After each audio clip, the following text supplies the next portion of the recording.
안녕하세요. 제가 오늘 여러분께 들려드릴 이야기는 그야말로 지옥 같은 삶 속에서 잘못된 욕망 때문에 큰 대가를 치르던 한 젊은이가 부처님 가르침 덕분에 불과 2년 만에 믿기지 않을 정도의 반전을 이루고 이제는 29살을 앞둔 나이에 자산 25억 정도를 형성한 실제 체험담입니다. 저도 오랜 시간 불법, 부처님 가르침을 전하고 배우면 이런 극적인 인생 역전을 자주 접하진 못했는데요. 오늘 이 이야기가 부디 여러분께도 한 줄기 희망이 되길 바라며 전해드립니다. 예전에 이분은 스스로 전혀 상상도 못했던 삶을 지금 누리고 있다고 해요.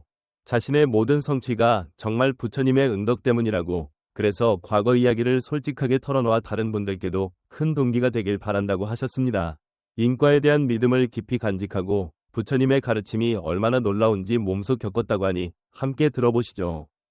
이 젊은이는 원래 태어날 때부터 가정 환경이 많이 힘들었고 집안 대대로 여러 문제와 불화, 가난에 시달렸다고 합니다.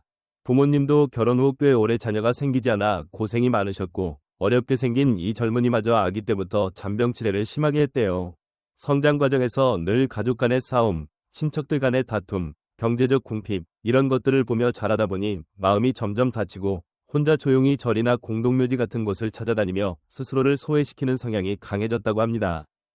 중학생 무렵까지는 성적이 좋아서 주위 어른들과 선생님들에게 칭찬도 많이 들었지만 집안 사정은 전혀 나아지지 않았습니다. 그러다 사춘기에 접어들면서 이 젊은이가 극심한 욕망, 특히 성적인 욕망에 사로잡히게 됩니다.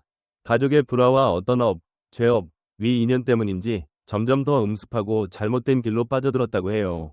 아주 어릴 때부터 마음속에 음란하고 어두운 생각들이 가득했고 더군다나 집안도 혼란스러우니 올바른 방향으로 이끌어줄 기회가 거의 없었답니다.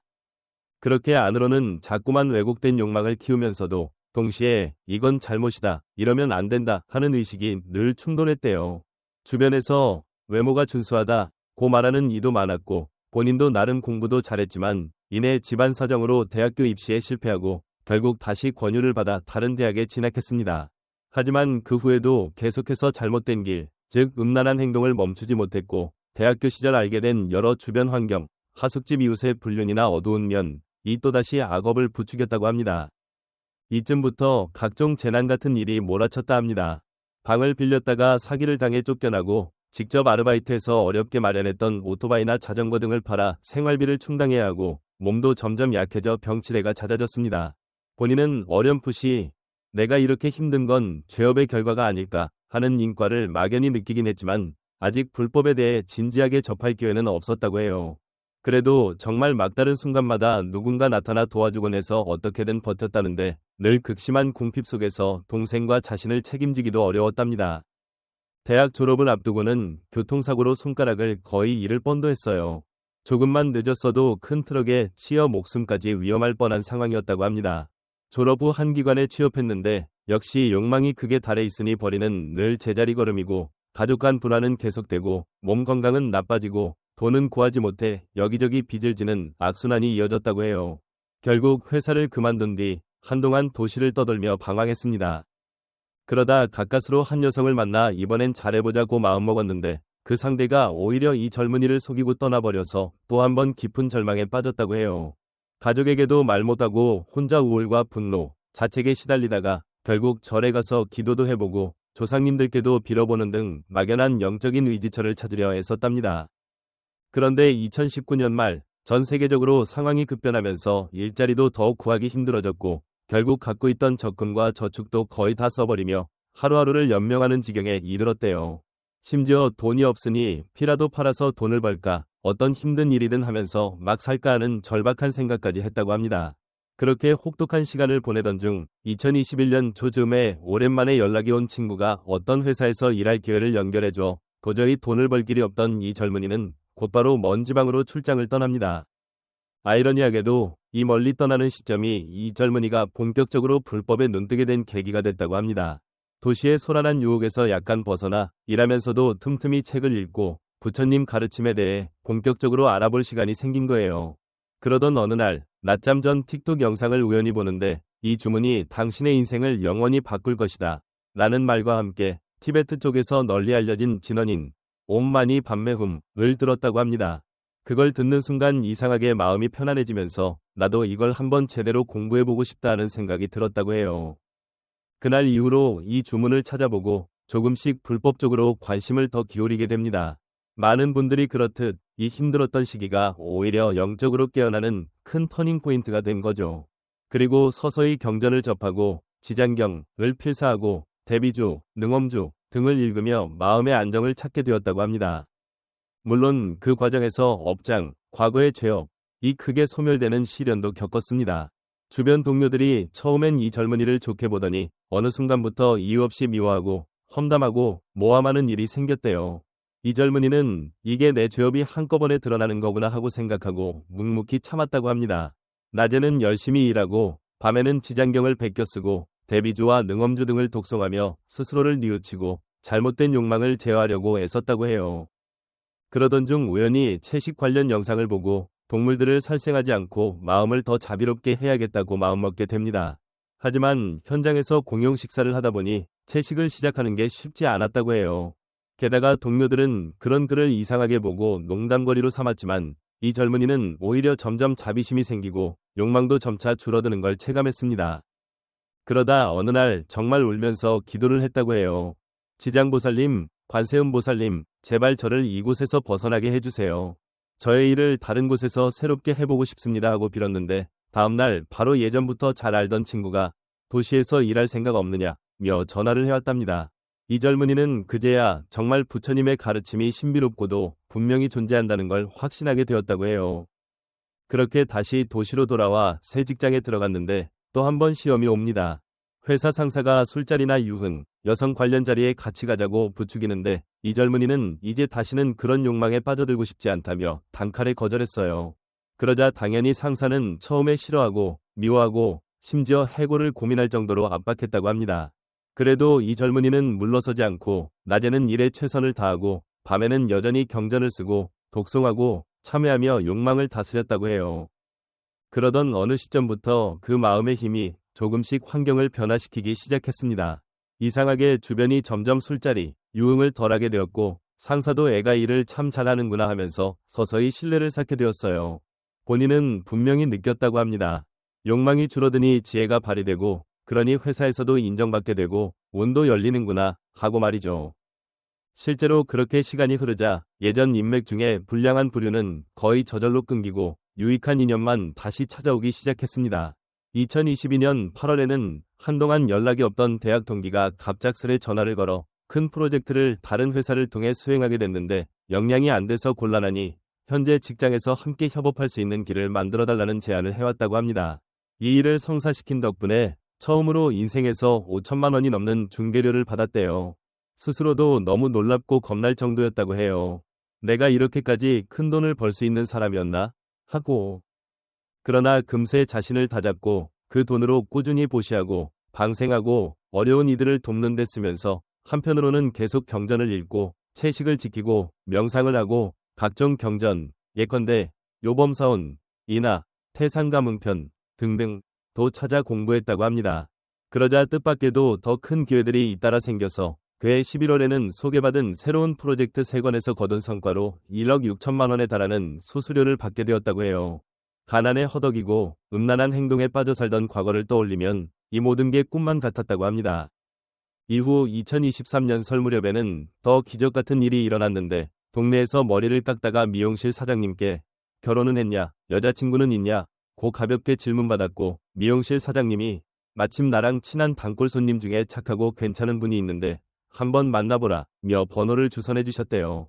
사실 이 젊은이는 과거의 어두운 행적 때문에 마음이 무거워 사람 만나는 것도 조심스러웠지만 용기 내서 연락을 해봤다고 합니다. 그런데 그 여성분이 대학 시절부터 봉사와 기도에 관심이 많고 불법에 대해 열린 마음이 있는 분이었어요.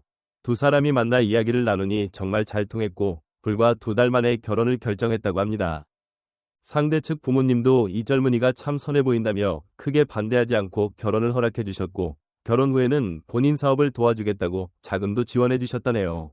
그렇게 부부가 함께 일을 하고 서로 마음을 나누고 계속해서 부처님 가르침을 따른 덕분에 벌이가 점점 커지고 큰 축복도 받게 되어 현재는 쌍둥이 임신 소식까지 들었다고 합니다.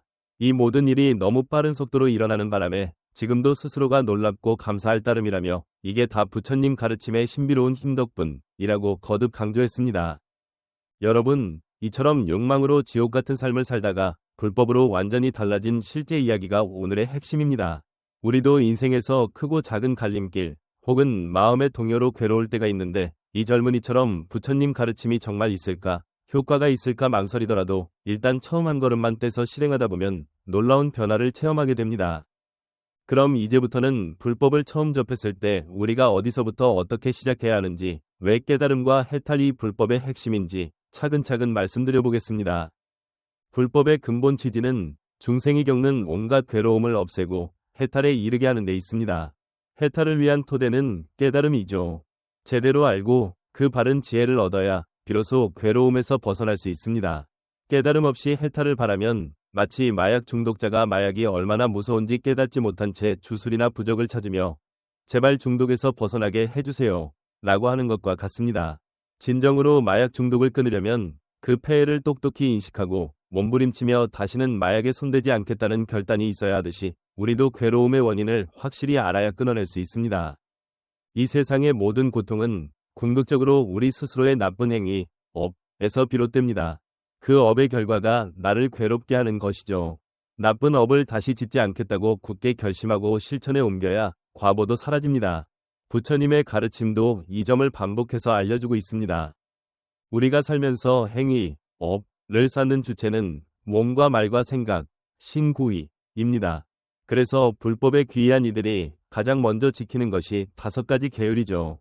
살생하지 말고, 훔치지 말고, 나쁜 성적 행위에 빠지지 말고, 거짓말하지 말고, 취하게 하는 것을 삼가는 것. 딱 이 5가지만 지켜도 인간다운 사람으로 살아갈 수 있고 스스로 지옥 같은 고통을 조금이라도 막아낼 수 있다는 겁니다. 나아가 10가지 선을 지키면 인간계를 넘어 더 나은 곳에 태어날 수도 있다고 합니다. 반대로 10가지 악을 저지르면 스스로 가장 괴로운 길로 떨어집니다. 이처럼 인과는 분명하고 내 운명은 남이 아니라 바로 내가 결정합니다. 그러니 오늘 하루, 이 순간부터 내 몸과 말, 그리고 생각을 살피는 것이 불법 실천의 출발이 되는 거죠. 그런데 궁극의 해탈, 즉 다시는 생사의 굴레에 휘둘리지 않는 자유를 얻으려면 업을 완전히 소멸해야 합니다. 업이 소멸되려면 그 근원인 생각, 위식이 움직이지 않아야 합니다. 여기에 이르는 구체적인 길이 여러 수행 방법, 곧 여러 법문, 법문이란 수행문입니다. 대표적으로 선을 닦거나 부처님을 염불하거나 다양한 방식이 있지만 목표는 한 가지, 의식의 미망을 멈추고 본래의 맑은 자성을 깨닫는 것입니다. 예를 들면 참선이라 하면 호흡을 관하고 들숨과 날숨을 느끼며 집중하는 것, 마음이 여기저기 흩어지면 다시 호흡에 집중하며 점차 내면이 고요해지고 그 고요 속에서 지혜가 드러나는 과정을 밟습니다. 또는 옴 마니 밤매음 같은 진언이나 나무 아미타불이라는 연불로 잡념이 일어나지 못하도록 마음을 한 곳에 모을 수도 있죠. 그렇게 한 생각을 제어하여 마침내 더 이상 어지러운 의식의 흐름이 우리를 휘두르지 못하게 되는 순간이 깨달음에 가까워지는 길입니다. 이 젊은이가 바로 그 길을 맛본 사례입니다. 망념과 욕망이 가득했을 때는 그의 삶이 계속 어둠 속에 있었다가 부처님 가르침에 의지해 자기를 돌아보고 몸과 말과 생각을 매일 점검하며 교정하니 업장도 풀리고 주변 환경도 놀랄 만큼 변화했으니까요. 그런 체험이 바로 지옥 같은 삶에서도 돌아설 수 있다는 강력한 증거가 됩니다. 그런데 거기서 멈추지 않고 더 나아가 나만 잘 되는 것이 아니라 가족이나 주변인, 더 나아가 세상을 보듬으려 하는 이타심을 일으키면 비로소 부처님이 말씀하신 완전한 깨달음과 해탈에 조금씩 다가가게 됩니다. 부처님께서도 예전에 왕궁에서 편안히 지내시던 시절 생로병사를 직접 보고 큰 충격을 받으셨다고 합니다. 그 엄청난 고통 앞에서 이 세상은 왜 이렇게 힘든가, 어떻게 하면 이 굴레에서 벗어날 수 있을까를 고민하시다가 출가하셨죠. 깨달음을 얻은 후 49년 동안 우리에게 친절히 다양한 방법으로 법을 펼쳐주셨습니다. 이미 준비가 된 이들에게는 직접 해탈의 길을, 아직 준비가 덜 된 이들에게는 점진적으로 괴로움을 줄이는 수행법을 일러주셨던 겁니다. 결국 핵심은 우리 각자가 업의 굴레에서 벗어나려면 해야 할 일을 직접 해나가는 실천이라는 겁니다. 어느 누구도 대신 내 업을 없애줄 수 없고 부적이나 기원만으로는 해결되지 않습니다. 다시는 그 나쁜 행위를 하지 않겠다고 다짐하고 그 다짐을 날마다 지켜내며 스스로 마음을 비추어 성찰할 때 부처님이 가리키신 길이 선명히 열립니다. 그 길이 결국 제도, 건져내기, 위 길이고 자비의 길이기도 합니다. 이 모든 말씀을 마무리하며 오늘 이야기의 주인공처럼 혹시 지금 극도의 절망이나 괴로운 상황에 처해 계신 분이 있다면 부디 나도 바뀔 수 있다. 내 인생도 바뀔 수 있다는 희망을 품고 부처님 가르침을 한번 진지하게 살펴보시길 권합니다. 업은 자신이 지은 것이니 자신이 씻어낼 수 있고 그 방법을 보여주시는 분이 바로 부처님이십니다. 저도 이렇게 불법을 오랜 세월 전하면서 다양한 분의 체험담을 접해왔는데요. 그 중에서도 오늘 이야기는 제 마음에도 큰 울림이 되어 여러분과 함께 나누었습니다. 거듭 말씀드리지만 우리의 운명은 타고난 것이 영원불변이 아니라 지금 이 순간 어떤 마음으로 무엇을 선택하느냐에 따라 새롭게 열릴 수 있다고 봅니다. 오늘 긴 이야기 들어주셔서 진심으로 감사드립니다. 부처님 가르침이 늘 여러분의 마음에 평온과 기쁨이 되길 기원하며 모두가 선한 길로 나아가시길 바랍니다. 나무아미타불. 오늘 영상이 도움이 되셨다면 구독과 좋아요 부탁드립니다. 끝까지 경청해 주셔서 감사합니다.